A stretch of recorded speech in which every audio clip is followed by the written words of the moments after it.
Apa kabar Sobat Swan? Baiklah, kali ini pada pertemuan 2 ini kita akan membahas materi tentang lanjutan dari regresi linier. Nah, di sini saya akan menjelaskan ilustrasi dari regresi linier. Saya akan menjelaskan secara 2 dimensi menggunakan diagram Kartesius untuk melihat plot dari persamaan regresinya. Sumbu X yaitu variabel bebas dan sumbu Y adalah variabel terikat, di mana saya asumsikan bahwa Y ini adalah merupakan variabel dengan data kontinu. Untuk setiap pengamatan, saya plotkan pada diagram Kartesius ini. Di sini terlihat bahwa ada 5 amatan yang saya gunakan. Setelah amatan saya plotkan, maka saya akan membuat persamaan regresi, di mana persamaan regresi ini saya buat mendekati titik-titik amatan yang sebenarnya. Nah, seperti inilah persamaan regresi secara linier, di mana persamaan ini adalah Y duga sama dengan beta 0 ditambah beta 1X. Untuk kemiringannya disimbolkan sebagai beta 1 atau disebut sebagai slope. Kemudian untuk jarak antara titik pusat ini dengan titik potong antara persamaan regresi dengan sumbu Y itu adalah intercept atau beta 0. Nah, sudah tahu kan bagaimana terbentuknya persamaan regresi linier ini? Harapannya titik-titik amatan ini adalah mendekati garis dari persamaan regresi linier ini. Sehingga ketika dia mendekati dengan garis regresi linier ini, maka hal itu pun dapat menjelaskan bahwa pendugaan kita akan mendekati yang sebenarnya. Oke, bagaimana kita menyusun model dari persamaan regresi linier? Kita fokus pada satu amatan ini, di mana titik amatan ini merupakan plot dari YI, yaitu nilai pengamatan Y untuk XI, ini dengan XI-nya di sini. Kemudian jarak antara titik amatan terhadap garis persamaan regresi linier ini disebut sebagai nilai harapan Y untuk XI.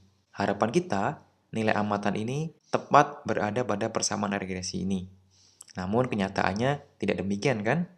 Ada jarak antara nilai amatan dan nilai harapan untuk nilai amatan Y. Nah, titik nilai harapan ini disebut sebagai berikut dengan persamaan nilai harapan Y bersyarat XI sama dengan beta 0 ditambah beta 1 XI pada variabel ke I. Nah, persamaan ini mengikuti dari persamaan regresi linier. Kemudian, jarak antara nilai harapan Y dengan nilai pengamatan Y untuk XI ini disebut sebagai epsilon I. Epsilon I ini adalah error atau galat untuk XI. Sehingga dengan demikian kita dapat menyusun model dari persamaan regresinya, yaitu YI sama dengan beta 0 ditambah beta 1 XI ditambah epsilon I. Pada I ini adalah pengamatan ke I. Nah, setelah itu, untuk kita melakukan analisis regresi, sebelumnya kita lakukan uji asumsi dari regresinya dulu. Nah, uji asumsi ini digunakan supaya hasil dari analisis kita merupakan hasil yang bisa dipertanggungjawabkan, sehingga dugaan kita akan mendekati nilai yang sebenarnya. Nah, uji asumsi klasik ini berbasis ordinary least square atau OLS, atau secara terjemahan disebut sebagai metode kuadrat terkecil. Ada beberapa kasus di mana tidak memerlukan uji asumsi klasik, yaitu ketika pada penerapan regresi logistik ataupun regresi ordinal. Untuk regresi logistik dan ordinal, maka uji asumsi klasik tidak perlu dilakukan. Karena memang ketika regresi logistik maupun ordinal, variabel terikat sudah bukan lagi merupakan data kontinu, tapi merupakan data kategorik, atau dengan kata lain bersifat data kualitatif. Nah, seberapa penting sih uji asumsi klasik ini? Penting tidaknya tergantung dari peneliti. Ketika kita fokus pada ketepatan dalam estimasi, ketidakbiasan, dan kekonsistenan pada hasil dugaan kita, maka uji asumsi klasik penting dilakukan. Untuk uji asumsi regresi, pada regresi linear sederhana, kita perlu melakukan yang pertama yaitu normalitas, heteroskedastisitas, dan autokorelasi.